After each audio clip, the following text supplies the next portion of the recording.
係咪有人啊？冇人啊？得啦。好，跟住咧第三段功啦，叫做伸掌求氣啊！呢一段功咧就對呢個肺同埋大腸好有幫助嘅。咁喺吸氣同呼氣時候你都要有個 C 字音啊，C A B C 嘅 C 啊，或者 S E E 嘅 C 啊，C 字音。咁如果有意念式嘅咧，亦都係有白色啊，就白色嘅意念，白色咧直接入到呢個肺部㗎啦，吸氣嘅時候。腸啊！肺先，肺腸就唔好理咯肺好啦，咁啊兩臂由前勢轉為向體側平攤，掌心向上啊，係啦。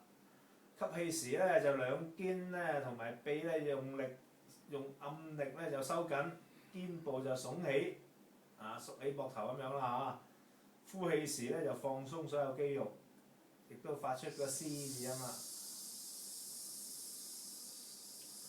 咁啊反覆做10幾次咧就可以咧有幫助啦嚇。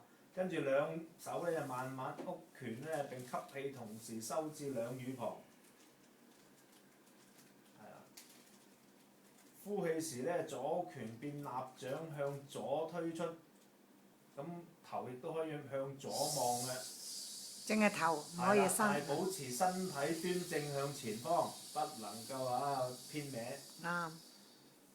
吸氣時咧，亦都要用力握拳咧收翻去左乳旁，跟住再呼氣嘅時候咧，就右拳變臘掌，就向右推出，亦都要用暗勁推出啊！